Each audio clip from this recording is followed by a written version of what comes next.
When Emily returned from her so-called business trip, she carried herself with an unfamiliar glow. She hugged me briefly, smiled a little too brightly, and hurried upstairs to unpack. Something about her felt wrong. Her eyes wouldn't linger on mine. Her laughter felt forced, and her touch lacked the warmth it once held. I tried to ignore it at first, but later that night, while folding laundry, I noticed something, a faint, unfamiliar stain along the hem of her blouse. It wasn't food. It wasn't wine. It wasn't anything I could easily explain. There was something about it that made my chest tighten, a sense I couldn't dismiss. I froze, holding it up to the light, my instinct screaming that something wasn't right. For years, Emily had been meticulous about her clothes. Even the smallest mark went straight to the dry cleaner, never left unattended. Yet here was a blouse, lightly washed, but not properly cleaned. It was so unlike her, that my mind immediately began connecting the dots. Something had happened on that work trip. I set the blouse aside, my hands shaking. My heart was caught between denial and suspicion. The more I thought,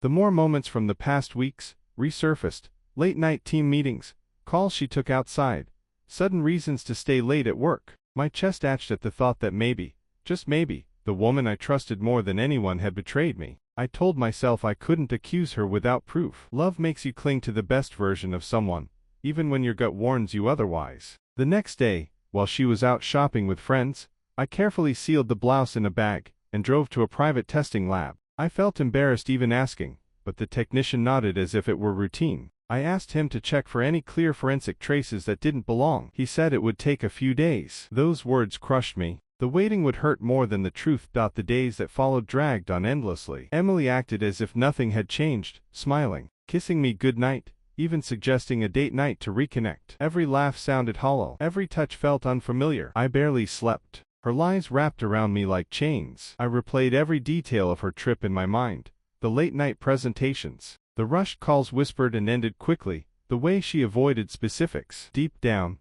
I already knew. Still, part of me clung to hope that the results would prove me wrong, that I was just being paranoid. When the call finally came, my heart pounded so loudly I could hardly hear the technician. His voice was calm and professional, but his words shattered me. The fabric showed undeniable evidence that another man had been involved. The room spun. I thanked him mechanically, and ended the call, staring blankly at the wall. My hands trembled, not from shock. I had already known, but from the confirmation that the life I believed in was a lie. That night, I watched her from across the dinner table. She laughed about her co-workers, joked about how exhausting the trip had been, and asked me to pass the salad. She looked straight into my eyes as if nothing had happened, as if she hadn't traded our marriage for a secret life with someone else. I nodded, offered a faint smile, and said nothing. But inside, my mind was already moving. I began collecting more evidence quietly, carefully. While she slept, I sensed her phone to my laptop. Hidden in deleted folders were hotel reservations,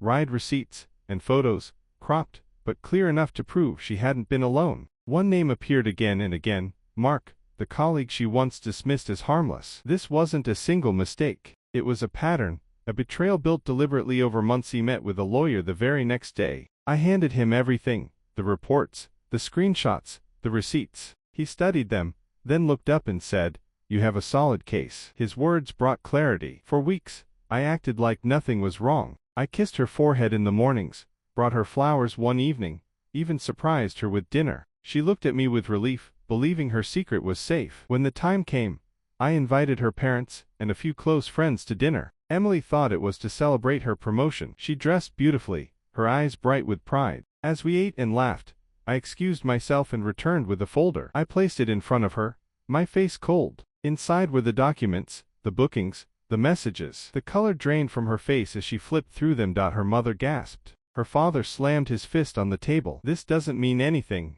Emily stuttered. "It's not what it looks like." I ended it calmly, with finality. "Emily, you didn't just betray me. You gambled with everything we had, and now you've lost." I placed the divorce papers in front of her. The room filled with quiet sobs. I stood, walked away, and for the first time in months, felt free. Looking back, I understood something. It wasn't the betrayal alone that destroyed her life. It was her arrogance, the belief that the truth could stay hidden forever. In the end, one careless stain told the story she tried so hard to bury.